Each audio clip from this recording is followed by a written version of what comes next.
الصلاة والسلام علیک یا حبیب اللہ، الصلاة والسلام علیک یا نبی اللہ، صلی اللہ تعالی علیہ وسلم۔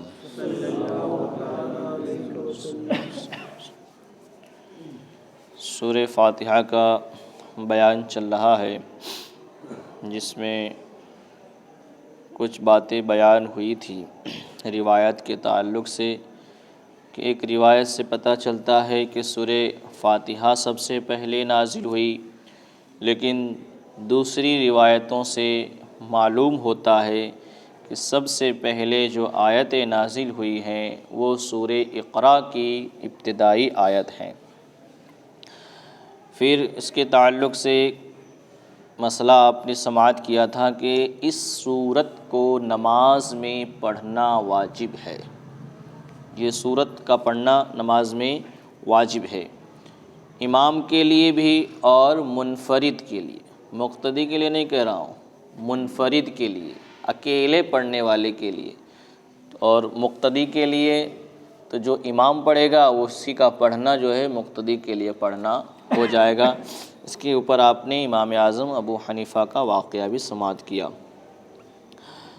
صحیح حدیث میں بیان کیا گیا قراءۃ الامام لہو قراءۃ، یعنی امام کی قراءت جو ہے مقتدی کی قراءت ہے، یعنی امام کا پڑھنا یہ مقتدی کا پڑھنا ہے، امام کا پڑھنا ہی مقتدی کا پڑھنا ہے۔ قرآن پاک میں مقتدی کو خاموش رہنے اور امام کی قراءت سننے کا حکم دیا گیا ہے۔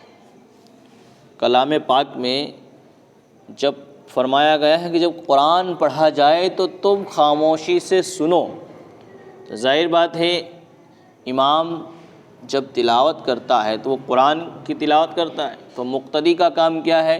خاموش رہ کر کے سننا۔ تو امام کا پڑھنا وہی کیا ہے؟ مقتدی کا پڑھنا ہے، مقتدی کو پڑھنے کی ضرورت نہیں ہے، کیونکہ کلام پاک میں اللہ نے ارشاد فرمایا اذا قرئ القرآن فاستمعوا له وانصتوا، کہ جب قرآن پڑھا جائے تو تم اسے سنو، وانصتوا اور خاموش رہو۔ مسلم شریف کی حدیث میں ہے اذا قرأ فانصتوا، جب امام قرأت کرے تو تم خاموش رہو۔ مسلم شریف کی حدیث میں بھی ہے کہ جب امام قرأت کرے تو تم خاموش رہو، خاموش رہنے اور امام کی قرأت سننے کا حکم دیا گیا، اور بہت سی احادیث میں یہی مضمون ہے، اسی طریقے کی باتیں بہت سی حدیثوں میں موجود ہے۔ تو اس سے پتہ چلا کہ مقتدیوں کو قرأت نہیں کرنی ہے۔ کب نہیں کرنی ہے؟ جب امام کے پیچھے ہو تب، اور اگر اکیلا اکیلا پڑھتا ہے تو پڑھنا ہی ہے۔ مسئلہ نماز جنازہ میں اگر دعا یاد نہ ہو تو سورہ فاتحہ بنیت دعا پڑھنا جائز ہے۔ نماز جنازہ میں اگر دعا یاد نہ ہو تو سورہ فاتحہ کو دعا کی نیت سے پڑھنا کیا ہے؟ جائز ہے، تلاوت کی نیت سے نہیں، یعنی قرأت کی نیت سے جائز نہیں ہے۔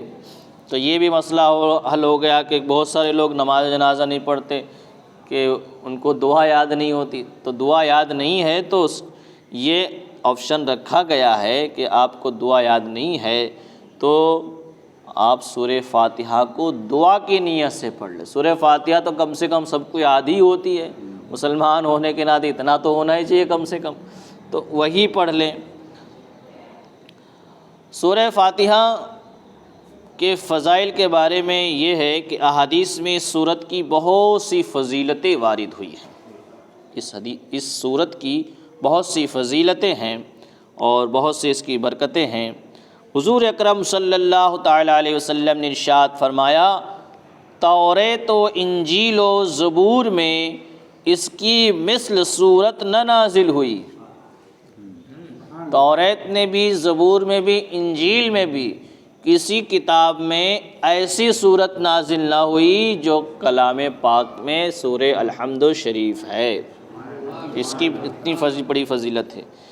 ایک فرشتے نے، حضور فرماتے ہیں، ایک فرشتے نے آسمان سے نازل ہو کر حضور پر سلام عرض کیا، حضور پر سلام عرض کیا،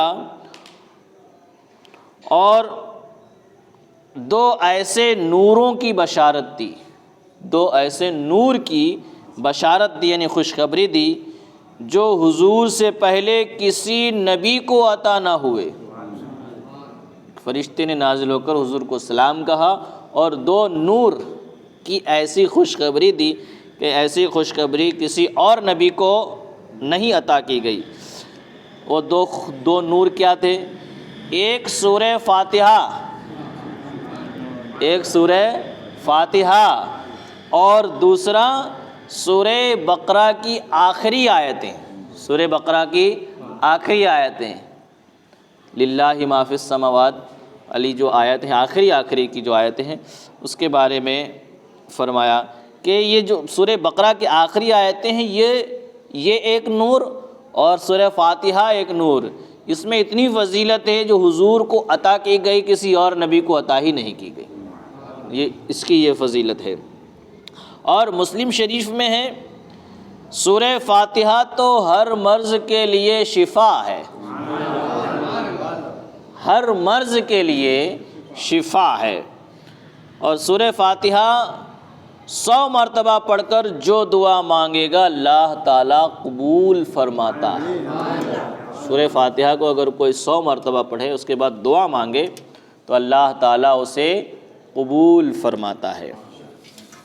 سورہ فاتحہ ہر مرض کے لیے شفا ہے، حضور نے بیان فرما دیا تو حضرت ابو موسیٰ اشعری نے اس پہ گانٹھ لگا لی، یعنی بالکل یقین کے ساتھ ان کو یقین ہو گیا کہ حضور نے فرما دیا شفا ہے تو شفا ہے اس کے اندر۔ تو صحابہ کرام جنگ لڑتے لڑتے ایک مرتبہ ایسے علاقے میں پہنچے کہ اس علاقے کا بادشاہ ایسی بیماری میں مبتلا تھا کہ اس کے وزیر اس کے لیے ڈاکٹر ڈھونڈتے تھے، طبیب ڈھونڈتے تھے، لیکن کوئی بھی طبیب اس کے مرض کی دوا نہیں کر پاتا تھا۔ کوئی بھی مریض، کوئی بھی طبیب جو ہے اس کے مرض کی دوا نہیں کر پاتا تھا۔ تو صحابہ کرام ایک جگہ پر پڑاؤ کیے ہوئے تھے، وہاں پر اس کے وزیر جو تھے ڈھونڈتے ڈھونڈتے گئے طبیب کو ڈھونڈنے کے لیے، تو وہاں پہ جا کر کے بیان کیا کہ ہمارے جو بادشاہ ہیں وہ ایسی بیماری میں مبتلا ہیں کہ وہ شفا نہیں پا رہے ہیں۔ تو حضرت ابو موسیٰ اشعری آگے بڑھے، کہا میں انہیں ٹھیک کر دوں گا، میں انہیں ٹھیک کر دوں گا، لیکن اس کا تمہیں کچھ انعام دینا پڑے گا۔ کیا انعام؟ کہا کہ تم ٹھیک کر دو، تم جو مانگو گے تمہیں انعام دیا جائے گا۔ بادشاہ اگر ٹھیک ہو جائے تو جو آپ مانگو گے وہ دیا جائے گا۔ تو حضرت ابو موسیٰ اشعری نے صحابہ کرام کے ساتھ میں اس بادشاہ کے پاس گئے اور اس کے اوپر 7 مرتبہ سورہ فاتحہ پڑھ کر دم کر دیا، اللہ نے شفا عطا فرما دی۔ 7 مرتبہ سورہ فاتحہ پڑھ کر کے دم کر دیا، شفا مل گئی، بادشاہ ٹھیک ہو گیا۔ تو انہوں نے جو ہے، بادشاہ نے حضرت ابو موسیٰ اشعری کو بکری دی تحفے میں۔ تحفے میں کیا دی؟ بکری دی۔ اب بکری تو دے دی، لیکن اب صحابہ کرام میں تھوڑا اختلاف ہو گیا۔ اختلاف کیا ہوا کہ حضور نے فرمایا تھا کہ جھاڑ پھونک نہیں کرنا، جھاڑ پھونک کرنا جائز نہیں ہے۔ تو کچھ صحابہ نے کہا کہ حضور نے منع فرمایا جھاڑ پھونک نہیں کرنا، اور تم نے سورہ فاتحہ پڑھ کر کے دم کیا ہے، اس کے بدلے میں تمہیں کچھ ملا ہے، تو اب اس کو کھایا جائے یا نہ کھایا جائے، جائز ہے یا ناجائز ہے؟ اور کچھ صحابہ نے کہا کہ حضور نے تو کفریہ کلمہ سے جھاڑ پھونک کرنے کا حکم منع فرمایا تھا، یہ تو قرآن کی آیتیں ہیں، یہ تو قرآن کی آیتیں ہیں، اس سے اللہ نے شفا عطا فرمائی ہے۔ کہا کوئی بات نہیں، اختلاف ہو گیا، آپس میں بات ہوئی، چلو حضور سے جا کے پوچھ لیں گے۔ بکری کو لے کر گئے حضور کے پاس، حضور کے سامنے جب بیان کیا گیا تو حضور نے مسکرایا، حضور نے مسکرا دیا اور فرمایا کہ یہ بکری تمہارے لیے جائز ہے، جب اس سے ذبح کرنا تو اس میں سے کچھ مجھے بھی دینا، کہ یہ تمہارے لیے تحفہ ہے، اللہ نے تمہیں تحفہ عطا فرمایا ہے، اور میں نے جو جھاڑ پھونک کرنے سے منع فرمایا ہے وہ کفریہ کلمات ہیں۔ کفریہ کلمات سے جھاڑ پھونک کرنا کیا ہے؟ ناجائز ہے، لیکن قرآن کی آیتوں سے دم کرنا جائز ہے، اور اس میں شفا بھی ملتی ہے، جیسا کہ اس میں آپ کو پتہ چلا کہ حضرت ابو موسیٰ اشعری نے فاتحہ پڑھ کر کے دعا کر دی، اللہ نے شفا عطا فرما دی۔ تو اب اس میں یہ ہے کہ یقین بھی ہونا چاہیے۔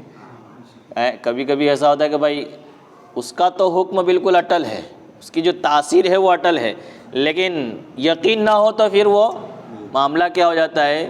بگڑ جاتا ہے۔ کہ ایک بچہ استاد کے پاس پڑھنے جاتا تھا، سمندر پار کر کے، آپ نے سنا ہے، جلدی سے بتا دیتا ہوں، کہ ایک دن لیٹ پہنچا، کشتی نہیں ملی، لیٹ پہنچا، سمندر میں ندی میں باڑھ آ گئی تھی تو دیر سے پہنچا۔ تو استاد نے پوچھا بیٹا کیوں اتنی دیر سے آئے؟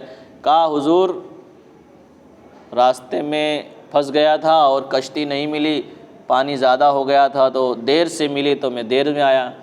تو استاد نے کہا کشتی کی کیا ضرورت تھی، بسم اللہ پڑھ کے آ جانا تھا نے بسم اللہ پڑھ کے آ جانا تھا۔ تو استاد نے تو کہہ دیا بسم اللہ پڑھ کے آ جانا تھا، لیکن بچے نے اس کو بالکل دل میں بٹھا لیا کہ اب میں کسی کشتی والے کو نہیں کہوں گا، فری میں میرے پیسے جاتے ہیں، اب بسم اللہ بول کر کے آ جایا کروں گا۔ تو گیا دوسرے دن، اس نے کشتی نہیں لی، بسم اللہ بولا، کہا استاد نے کہا تھا بسم اللہ پڑھ کے آ جانا، تو بسم اللہ پڑھ کے اس نے قدم رکھا، اللہ نے اس میں راستہ بنا دیا اس کے لیے، وہ پار ہو کر کے آ گیا۔ روزانہ آتا جاتا ایسا ہی کرتا، لیکن اس نے سوچا کہ ایک دن چلو استاد کی دعوت کرتے ہیں۔ استاد کی دعوت کری تو اب جانے کے لیے جب سمندر کے کنارے پہنچے تو استاد تو انتظار کر رہے ہیں کشتی کا۔ بچہ کہہ رہا حضرت چلیے، کہا کہاں چلیے، ڈوبنا ہے کیا ہے، ڈوبنا ہے کیا؟ کہا حضرت آپ ہی نے تو فرمایا تھا کہ بسم اللہ پڑھ کے چلے آنا، دیکھو میں جاتا ہوں۔ بچہ گیا اور واپس آیا، کہا بیٹا اس کا تمہیں یقین ہے، مجھے یقین نہیں کیا ہے اس میں کوئی مطلب وہ نہیں کہ یہ فطری بات ہے کہ تم نے اس کو بالکل یقیناً مان لیا اور اس پہ عمل کر لیا تو اللہ نے تمہارے یقین کو حقیقت میں بدل دیا، لیکن میرا جو دل ہے وہ ڈگمگا رہا ہے کہ میں پانی میں پیر رکھوں گا تو ڈوب جاؤں گا، اس لیے میں کشتی کا انتظار کر رہا ہوں۔ تو یقین جو ہوتا ہے، یقین سے بہت سارے کام ہوتے ہیں، لیکن یقین نہ ہو تو آپ پورا قرآن پڑھ کر بھی دم کر دیے، شفا نہیں ملے۔ تو یقین کی بات ہے۔ بہت سارے اولیاء کرام مٹی کو پھونک مار دیتے تو سونا بن جاتا۔ اب ایک آدمی نے دیکھ لیا چلو میں بھی سونا بناؤں گا، کیا پڑھتے ہو؟ تو میں نے سن ہی لیا ہے، گھر جا کے ساری مٹی کو جمع کیا، رات بھر پڑھتا رہا، کچھ بھی نہیں ہوا۔ تو ایسا بھی ہوتا ہے، یقین کے اوپر سارا معاملہ ہوتا ہے۔ اللہ نے سورہ فاتحہ میں شفا رکھی ہے، بس یقین بھی رکھیں اور اللہ کی ذات پہ بھروسہ رکھ کر کے اس کو پڑھیں تو انشاءاللہ اللہ شفا بھی عطا فرماتا ہے۔ تو 100 مرتبہ کے بارے میں فرمایا کہ جو شخص اسے پڑھ کر کے دعا مانگے اللہ تعالیٰ اس کی دعا کو قبول فرماتا ہے۔ اور حضرت خواجہ غریب نواز کے پیر و مرشد حضرت خواجہ عثمان ہارونی رحمۃ اللہ تعالیٰ علیہ فرماتے ہیں کہ جو شخص مصیبت میں مبتلا ہو یا کسی بیماری میں مبتلا ہو، وہ سورہ فاتحہ کو 40 مرتبہ، کتنی مرتبہ؟ 40 مرتبہ مع بسم اللہ کے، یعنی بسم اللہ ہر مرتبہ میں بسم اللہ پڑھ کر کے وہ پانی پہ دم کر کے اسے پی لے تو اللہ اسے شفا عطا فرما دے گا۔ آپ فرماتے ہیں اگر شفا نہ ملے تو قیامت کے دن میرا دامن پکڑ لے، گارنٹی کہ اگر سے شفا نہ ملے تو قیامت کے دن میرا دامن پکڑ لے۔ تو یہ اللہ کے ولی جو اس کے راز کو جانتے ہیں وہی جانتے ہیں، ہم اس کو نہیں جان پاتے، ٹھیک ہے۔ تو برکتیں اپنی جگہ پر کیا ہے؟ اٹل ہیں، ان کو ملنا ہی ہے، لیکن یقین کا اس میں بھی بہت بڑا دخل ہے۔ یقین ہوگا تو اللہ ایک آیت پڑھنے سے بھی شفا عطا فرما دے گا، ٹھیک ہے۔ تو یہ سورہ فاتحہ کی فضیلت ہے۔ اور استعاذہ کے بارے میں فرمایا، استعاذہ کہتے ہیں اعوذ باللہ من الشیطان الرجیم کو۔ استعاذہ تلاوت سے پہلے یعنی اعوذ باللہ من الشیطان الرجیم پڑھنا سنت ہے۔ سورہ فاتحہ جب پڑھنا شروع کریں تو تلاوت سے پہلے اعوذ باللہ من الشیطان الرجیم پڑھنا کیا ہے؟ یہ سنت ہے۔ لیکن شاگرد استاد سے پڑھتا ہو تو اس کے لیے سنت نہیں. شاگرد جو اسٹوڈنٹ استاد سے پڑھتا تو اس کے لیے سنت نہیں، کیونکہ وہ تلاوت کے لیے نہیں پڑھتا، وہ تو سنانے کے لیے پڑھ رہا ہے، وہ تو سبق سنانے کے لیے پڑھ رہا ہے، تو اس کے لیے سنت نہیں ہے. اگر وہ پڑھے گا تو اس کے لیے اچھا ہے، پڑھے گا تو اچھا ہے، لیکن اس کے لیے سنت نہیں. ہاں اگر وہ تلاوت کرے گا تو تلاوت کے وقت، سورہ فاتحہ کی تلاوت کے وقت شروع میں اعوذ باللہ پڑھنا کیا ہے؟ سنت ہے. دوسرا مسئلہ، نماز میں امام و منفرد کے لیے سبحان سے فارغ ہو کر آہستہ اعوذ باللہ پڑھنا سنت ہے. چاہے امام ہو یا اکیلا نماز پڑھنے والا ہو، اس کو جب وہ سبحان سے فارغ ہو جائے، سبحان سے مطلب سبحانک اللہم و بحمدک، یعنی ثنا سے جب فارغ ہو جائے تو اسے آہستہ سے اعوذ باللہ بسم اللہ پڑھ کر کے تلاوت شروع کرنا کیا ہے؟ سنت ہے. آپ نے کبھی سنا کہ امام نے زور سے الحمد اعوذ باللہ بسم اللہ پڑھا ہو؟ نہیں نا، اس کو آہستہ پڑھنا چاہیے. کیا ہے؟ سنت ہے. آہستہ پڑھ کے، اگر زور سے پڑھ دیا تو پھر نماز میں خامی آ جائے گی کہ جہاں زور سے نہیں پڑھنا تھا وہاں پڑھ دیا. تو اعوذ باللہ بسم اللہ جو ہے اس کو آہستہ پڑھنا کیا ہے؟ سنت ہے. تسمیہ یعنی تسمیہ کہتے ہیں بسم اللہ کو. تسمیہ کسے کہتے ہیں؟ ہاں، تو اعوذ باللہ کو استعاذہ کہا جاتا ہے اور تسمیہ کہتے ہیں بسم اللہ الرحمن الرحیم. تو بسم اللہ الرحمن الرحیم قرآن پاک کی ایک آیت ہے. قرآن پاک کی کیا ہے؟ ایک آیت ہے. مگر سورہ فاتحہ اور کسی سورت کا جزء نہیں ہے. یعنی یہ جو سورہ فاتحہ جو ہے یہ کسی بھی سورت کا حصہ نہیں ہے. جیسے سورہ بقرہ ہو یا الحمد شریف ہو یا کوئی بھی، سب کے شروع میں بسم اللہ لکھا ہے تو وہ اس کا حصہ نہیں ہے. بسم اللہ کیا ہے؟ الگ ہے، اس کے شروع میں لکھا ہے. لیکن کلام پاک کی ایک آیت تو ہے.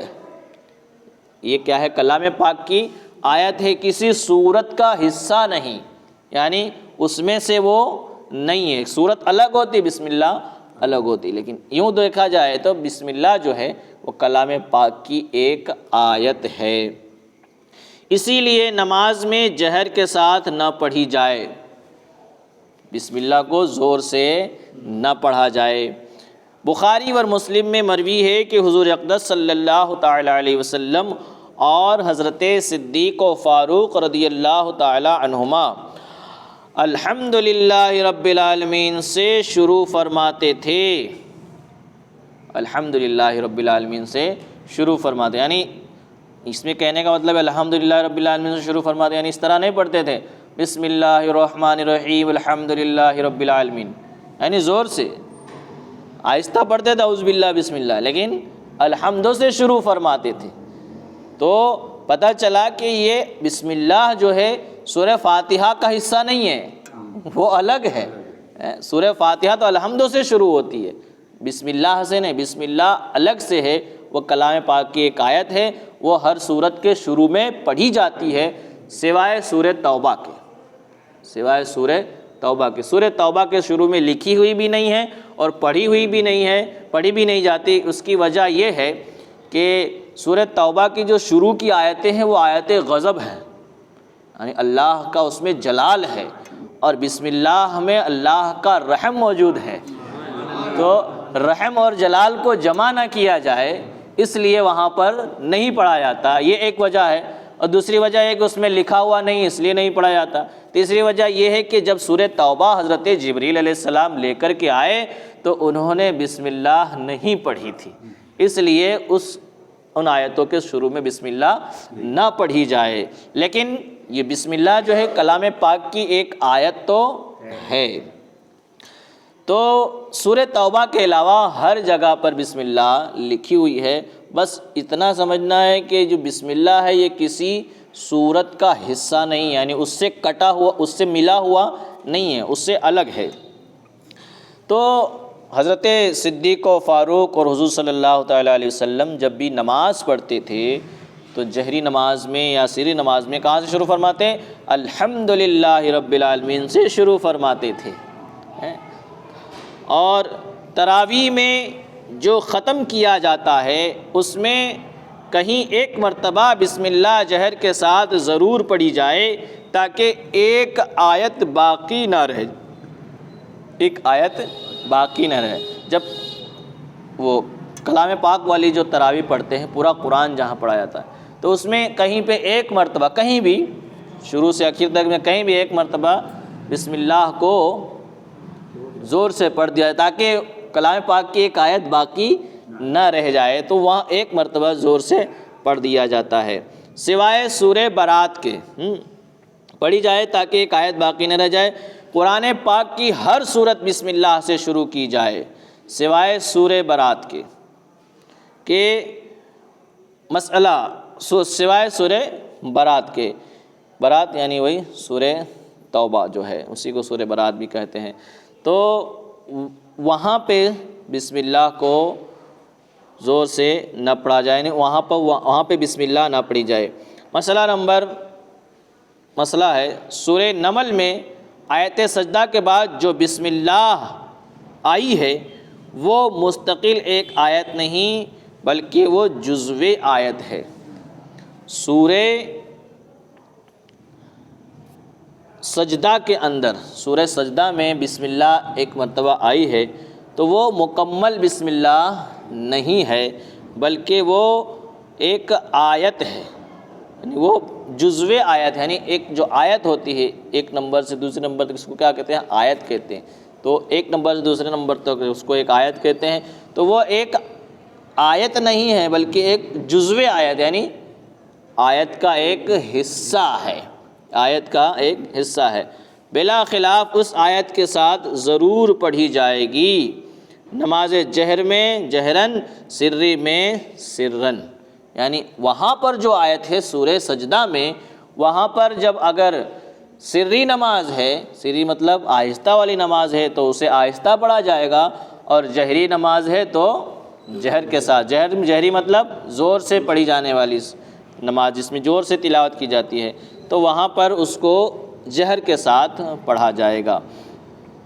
پھر انشاءاللہ اس کے اوپر اور بھی گفتگو ہے کہ بسم اللہ کو کہاں پڑھنا مستحب ہے، کہاں پڑھنا ناجائز ہے، کہاں پڑھنا حرام ہے، اس کے تعلق سے انشاءاللہ آگے گفتگو کریں گے۔ اللہ تبارک و تعالیٰ کی بارگاہ میں دعا کہ مولا جو کچھ بھی بیان ہوا اسے ہمیں سمجھنے کی توفیق عطا فرما، اس میں کچھ خامی ہو تو اپنے فضل و کرم سے معاف عطا فرما، علم کی لازوال دولت سے مالا مال فرما، اپنے حبیب کے صدقے طفیل میں ہم سب کو ایمان پر خاتمہ نصیب فرما۔ اللہم ربنا تقبل منا انک انت السمیع العلیم وتب علینا انک انت التواب الرحیم برحمتک یا ارحم الراحمین۔